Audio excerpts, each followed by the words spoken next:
Hey, my friends, I'm your friend Kevin, and this is your divine inspiration message for today. All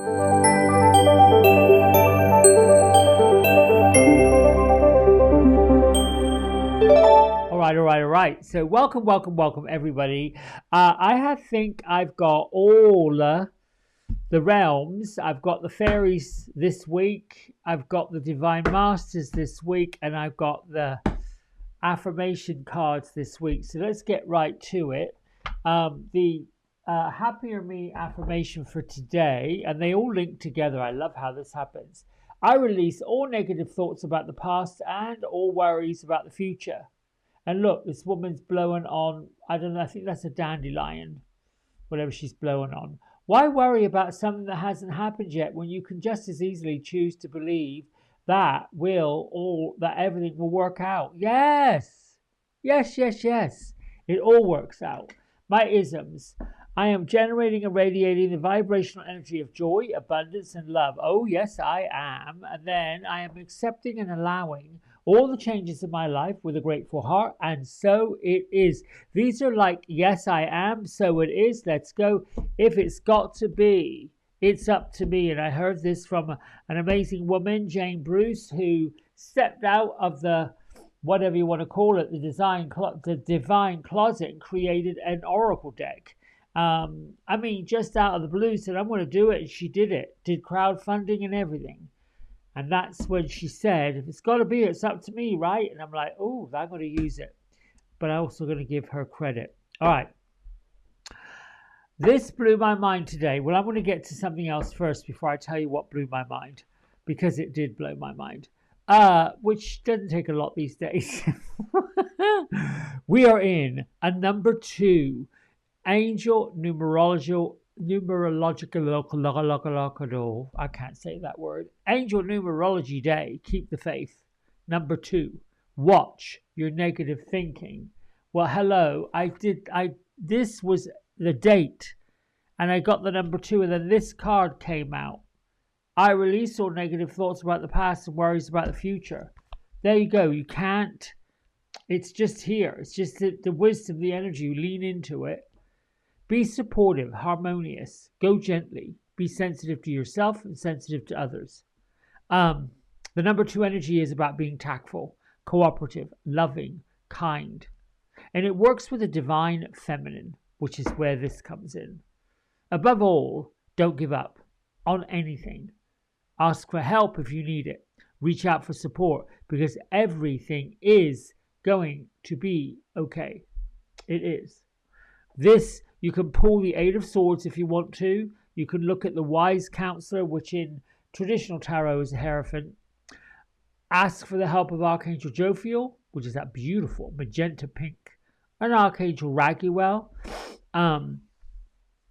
Let them help you. This is about the expansion, but it's also about really good, tactful, kind communication. All right, let's get to the meat of the matter. I'm using the Divine Masters this week for our Angel of the Week, our Master of the Week. You know, we've been using the 22 Archangels from Kyle Gray's new deck. This is another Kyle Gray deck about the Masters.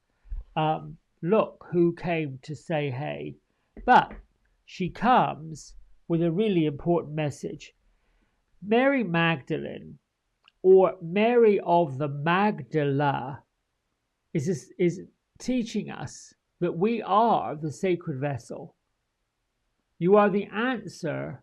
You are the answer. And be guided to your purpose. Now, oftentimes, we go outside of ourselves and say, why am I here? What am I supposed to be doing? What am I meant to do with my life? What kind of career should I choose? Particularly when something looks like it's not working, or doesn't seem to be lining up with your desires, or you're on this path, this journey, which is what life is, and you get to the twists and the turns and the bends in the road, and you're not really sure what's around that corner. You're not really sure what's ahead. You're climbing up that hill. You can't see over the hill. When you're stuck in traffic, you don't know why you're stuck in traffic, and you're trying to get to the point where you can see what's called the hold up. Not really. Sit back and look at what you're doing, what's going on. The answer just bubbles up from the inside.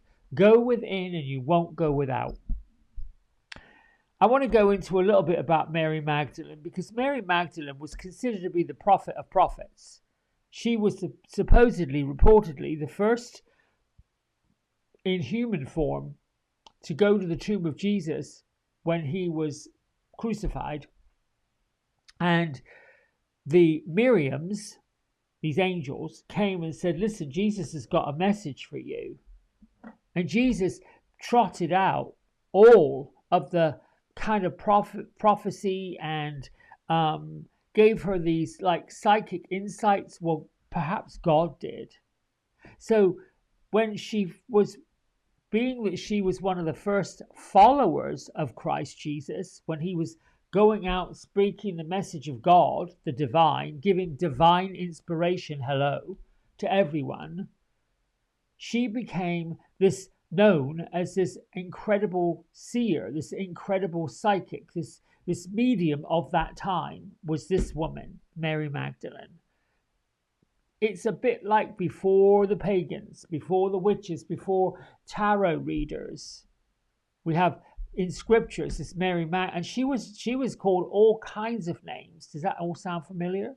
Judged, pushed into judgment. Didn't stop this lady. She continued, realizing that I'm going to bring the energy of God, the essence of God, the words of God, the God, whatever the divine words were saying, that's my purpose. I'm going to bring it. And I'm going to sort of help the Christ Jesus to go off and spread this message. It's a bit like he had his own little psychic on the side, which is this Mary Magdalene. So she comes and says, listen, you are the answers that you seek. It's in there. Hold the treasure and the magic that's inside of you. And the mystery, hold it. Right now, you're being encouraged to recognize that you're the valuable part of a universal plan. So if you've got this desire, this feeling, this overwhelming passion to share what you've learned in life, this is the time to do it. This is the time to trot all that out. It can seem like, oh goodness gracious, what is Aunt Kathy and Uncle Bob going to say when I start talking this mess? I've had lots of conversations. You can imagine. People sit in my hair chair in front of this humongous big mirror, and here it comes. It feels as if they're sitting in a confessional.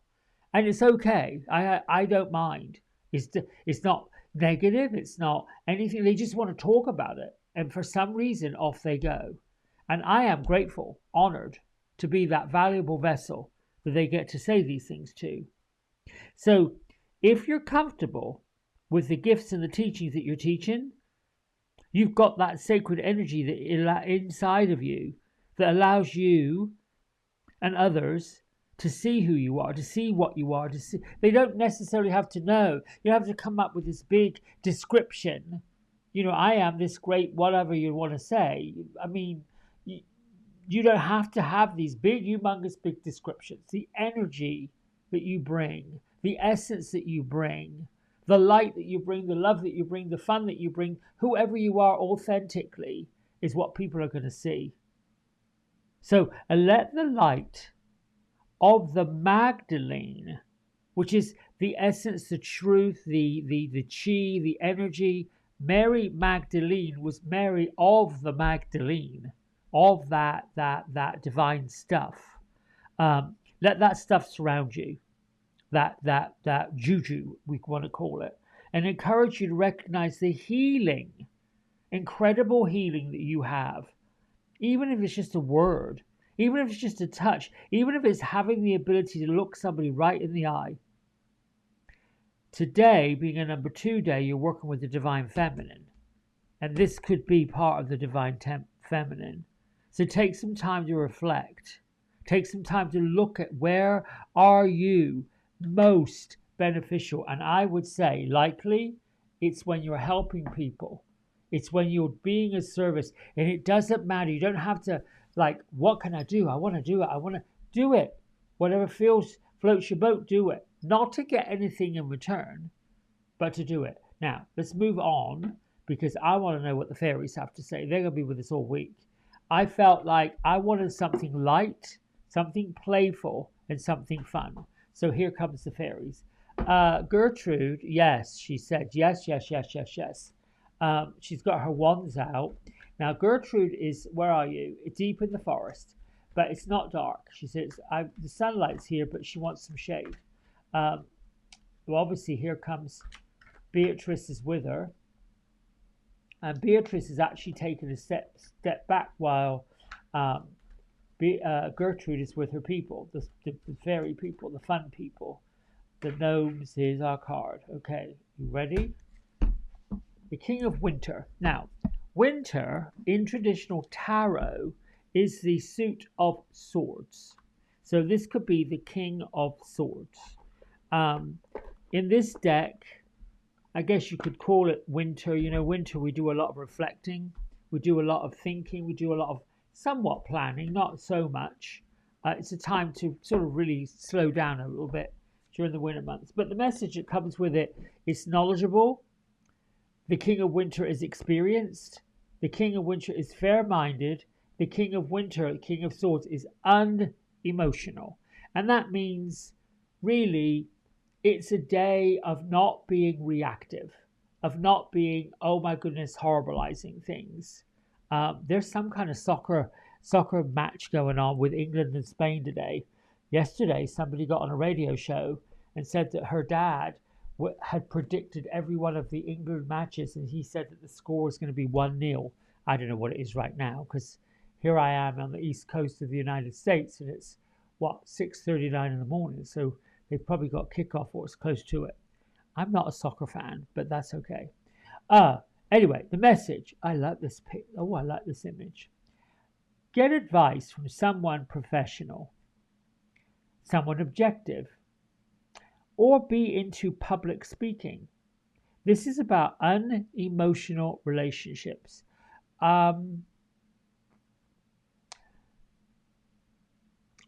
Yes, I'm going to say it, Beatrice. She's like, be careful.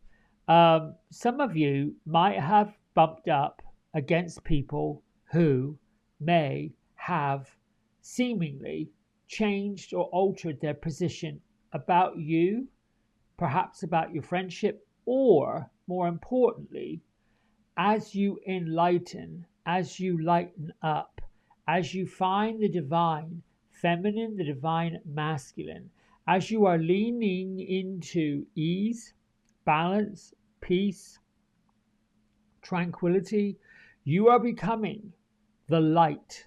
You are becoming the love. You're becoming that ooey gooey droplet of honey on that warm toast. You're becoming that comfort. And those who may not have experienced it or are not experiencing it, it isn't your fault. It isn't that they aren't changing or won't change, or they're looking at you because they're seeing the change. And the challenge for most of us that have chosen to look at love, that's chosen to look at light, that's chosen to look at joy, that's chosen to look at our spiritual root for the answer, which is what all of this is about. We possess the chi, the energy of what those folks are seeking. It is our job, maybe, perhaps, to hold space, that's it, and allow the hubble, bubble, toil, and trouble that they may or may not be experiencing just to be. In other words, what I want to say here, and yes, I'm hearing you both, I love you both, yes, yes, that's it, it's the love. It is the intention of love, the intention of patience, the intention of understanding. We may not be comfortable and we may not like what's coming at us. We may be seeing these lifelong friends or people we've known for a long, long, long, long time, and they may be looking at us like, what in the world is this all about? It's okay. It's perfectly okay, because everything always works out. All they are doing is waking up and witnessing your change, your enlightenment, your lifting, your power, your joy. They're seeing it. They're feeling it. They're trying to work that out. You know, part of the human construct is trying to find an answer and a label and a box and a thing. It all has to go somewhere. It all has to fit somewhere. Well, not really, it doesn't. So, let the King of Winter be the one that is non-reactive, that is somebody may they may say things to you that might have you all up in a frenzy, or you may feel like you'd be up in a frenzy, or maybe that's how you were at one point. Perhaps at one point you were somebody who would get reactive, that might say something that was not quite particularly kind. This is about teaching, about stepping into learning, about stepping into being diplomatic. So let's go over here. We'll face you. Whoop. That's better. I'm hoping that's making sense.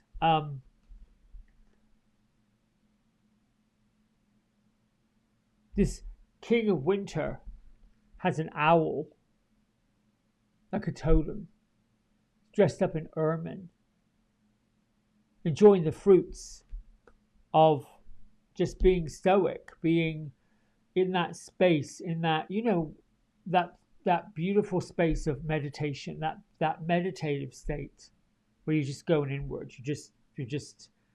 You're not this, you're not that, you're just calm, peace, stillness. That's it. I'm hoping this is making sense. Gertrude said, oh, yes, it is. All right, my friends. Thanks so much for being here, for liking, subscribing, sharing, sending this out to people. The third of our 12 steps to spiritual revolution comes up at the end in 2 weeks, which would not this coming Friday, the following Friday. And I'll put the links in later on. I'll do a preview video like I did before. We'll follow the same format, a guided meditation, inquiry, and then pull cards from whatever deck you want to find out where it is. This next one will be about stepping out of the comfort zone, going beyond where our limits are, and seeing what's possible. I love you. Thanks so much. See you tomorrow. Bye for now. Hey everybody, we hope you've enjoyed the video. If you did, don't forget to like, subscribe and share it with all your friends. Here's a QR code if you decide you'd like to get a private personal reading with me. I'm available most evenings and on the weekends. Just go over to the website, book in what session, 30 minutes, 60 minutes, and then fill in the contact information and I'll be back in touch. And if you feel kind enough, here is a link to my donation button. Energy exchange of any amount is always gratefully received. Until next time, be well, be blessed, and thanks so much for watching. Bye.